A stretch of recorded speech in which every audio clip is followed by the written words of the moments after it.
In 2015, me and my wife bought this 100-year-old abandoned farm on a remote island in the west side of Norway. The best kept building was the farmhouse, and that had not been touched since the 70s, so it was in desperate need of repairs. The once beautiful barn with natural stone roof had collapsed due to lack of maintenance, and so the previous owner had burned down the leftovers to the ground to avoid it ending up as a dangerous playground for curious kids. It also had an outhouse that was in a bad condition and a boathouse that actually was okay. This had been rented out with the maintenance as the payment.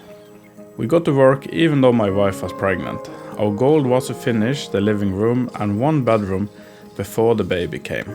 We almost made it in time, but as my son was early and the window was late, we had to take home our newborn baby in a house without windows. Those luckily came within a few days. We were in heaven as we did not take for granted that we would be parents. After almost 2 years of trying and many tests, we had given up the hope of ever becoming parents and accepted that we were going to live the life as just the two of us. Now we were a small family. Life with a newborn baby in the house is, however, not only bliss, as most parents know. With the baby, my job and the 2 of us commute ahead at the time, something had to give. That something was the farm. The momentum we had built up took a massive hit. We could no longer work as a team and fell into the stereotypical roles where I continued on the farm and my wife took care of our son. I was constantly struggling with guilt as I was working on the farm and not spending enough time with them.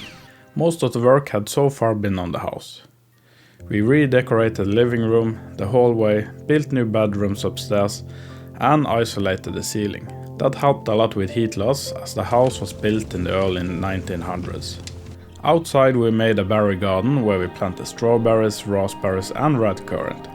We made a woodshed and started to tackle the overgrown fields. We did not quite feel like this was a farm yet as we had no animals. Since we had no barn, we were kind of limited to what kind of animals we could have, and so in 2018 we got 2 piglets on the farm. I built a shed for them and we fenced them in with electrical netting. Our plan was to raise them for 6 months and then butcher them for our own meat. We were so proud and felt like proper farmers. We also discovered that my wife was pregnant again. We were going to have another child. My neighbor had just bought a new scythe mower and so he let me have his old one for free. It was a German brand called idyl from 1957 and I was so proud. My first farm machine. It was also a 2-wheel tractor, so it could be used with a cart to drive like a tractor. This helped us a lot with clearing out our overgrown fields. One day my wife called me at work and said that she was feeling a bit funny. It could be time. My work was more than 1 hour drive away from our house, and it was 1.5 hour drive from our house to the hospital. In total, 2.5 hours in the car. This stressed me out a bit, and so I called my neighbor, the one that I got the machine from. He agreed to take my wife and meet me along the way. This would save us 1 hour. My daughter was born half an hour after we arrived at the hospital. I still think about what could have happened if I did not call my neighbor. My daughter would have been born in the car. The birth was normal and all the tests was also normal. She was a healthy baby girl. On paper. We started to suspect that something was off right away. She did not hit any of the early milestones, like eye contact or first smile. It felt like she saw right through us and not at us. We contacted the doctor that again sent us to the hospital. When she was 6 months, her eyes were checked by an eye specialist. They were completely fine, but the specialist agreed that there was something. That was the start of a 1-year-long testing period. All tests came back normal, but all agreed that there was something. As she grew, she kept missing milestones. In the end, we took a brand new type of gene test where all her genes were tested and compared to ours. This finally led us to an answer. She had an ultra-rare genetic mutation called DDX syndrome that gives physical and psychological disabilities. We were relieved and grief-stricken on the same time. Our hopes that she was just a bit late and would catch up died. This was for life. At the same time, we had spent much time on our own trying to find answers online, and so it could have been a lot worse. She would at least live a long and healthy life. As if the universe tried to drive the message home, she had a series of epileptic seizures that ended up with her being driven to the hospital in an ambulance. Our daughter is thriving on the farm. She loves the animal and to be outside on a swing set. She laughs a lot and has a great sense of humor. If you want to learn more about the DDX-Rex syndrome or support their work, head over to DDX-Rex Foundation at www.ddx3x.org. With all of this going on, we still had the farm and were struggling to give it the time it needed. We had a boat down at the boathouse, but it went down in a storm. The pigs were slaughtered with the help from my brother's wife. He is a professional chef. We made sausage, ribs, pork chops and much more. Our freezer was full, but the farm felt a bit empty without any animals. I had spent much time trying to rescue the fields from overgrowth, but I was fighting a losing battle. The brush came back as soon as I could get rid of it. I needed help from professionals. We bought 4 of them. The cheeps was of a breed called Norwegian Shorttail and is an old native Norwegian breed that could stay out all year. That was perfect for us as we had no barn. They did something I could not do. They attacked the brush day and night until it had surrendered. Within a short time the landscape had transformed. We were on a roll and wanted more animals. We made a chicken coop that was supposed to be movable. It was not. Then we brought home our first chickens. They did not last long. We found tiny bite marks on their dead bodies.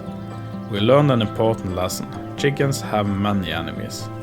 We then bought our farm cat Jasmine. She was an adult cat from a rescue center. She was the perfect cat. Tame when she was inside and a predator outside. What kept attacking our chickens stopped. We wanted more chickens, but it was difficult to find them locally. The solution was to get an incubator.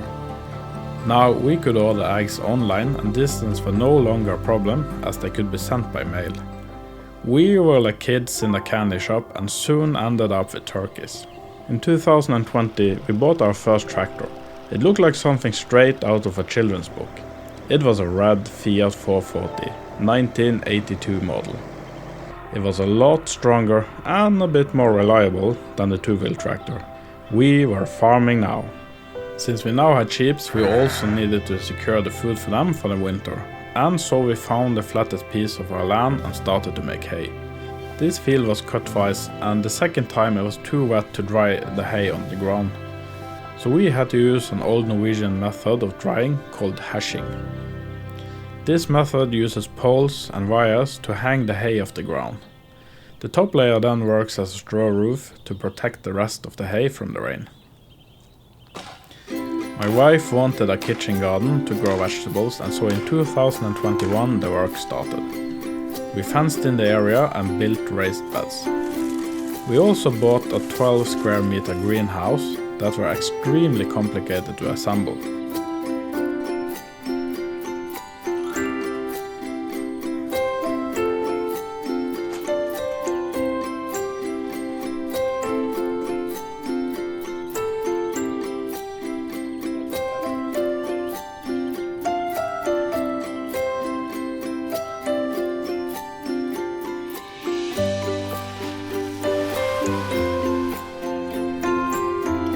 But in the end, it was finished.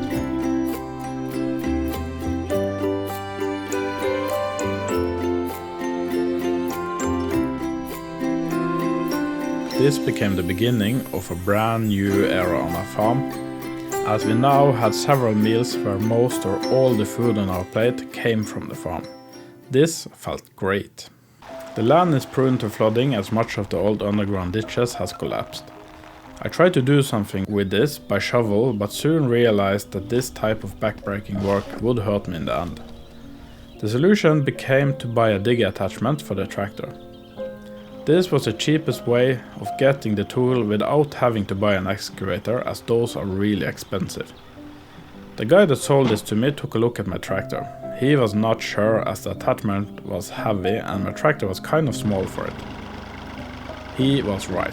The first time I tried to drive this out on the field, it sank down as the fields were so wet and the tractor was so back heavy.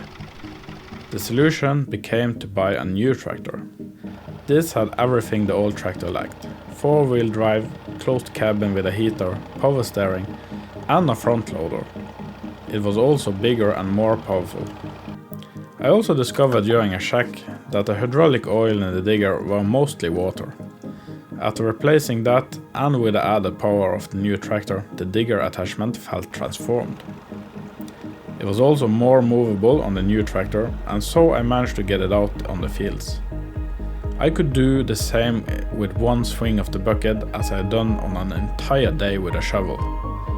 We dug up the main ditch and opened up the river to allow more water to pass. This was a job that I have been thinking about for years, and so a huge weight was lifted off my shoulders. With all the new birds we had on the farm, the little chicken coop was too small, and so we had to convert the outhouse to part hayloft and part chicken coop, and made a much larger enclosure for them. This was fortified with a buried concrete frame to keep foxes from digging their way under it. We had learned. Inside the chicken coop we made nest boxes that could be opened from the outside, so we could collect eggs without disturbing the chickens. One of the big issues we had on the farm was a lack of parking space. The farm was from the early 1900s, so this was not an issue for them. But with our ever-growing collections of farm equipment and our cars, this became a problem. In 2022 I started a project where the goal was to make a parking lot. I started by digging to find the bedrock, but the mountain formation under the dirt was different than what I expected. In the end, I gave up and filled the hole up with rocks. It had no end to it and ate up everything I could throw in it. This was a great failure. In 2023, I started to dig next to the house to flatten the area and make a carport. I used the leftover rocks to expand our driveway, but this time I laid down fiber mat that was graded for roads on the dirt and just tipped the rocks onto it. This worked great. If I'd known about this in the beginning, I would have saved a lot of time and a lot of rocks. The parking lot would also have been finished by now. This was an expensive and annoying failure, as I had used so many rocks that I didn't have enough to finish the parking lot. There is of course always the option of buying more, but we try to recycle as much material internally as possible, and so this is an option I don't like. It's also quite expensive. One of our newest projects was to build a movable chicken coop, and this time it was actually movable. We are going to raise meat chickens that's also going to fertilize our fields and make it produce more grass for our sheep. We are planning on also using this field for haymaking to increase the number of sheep we can support. Our story is not finished by far. We continue to grow our knowledge and develop with the farm and our land. There are many ups and downs to come, and if you want to join our ever-growing community, hit that subscribe button and we will be seeing you on the next video.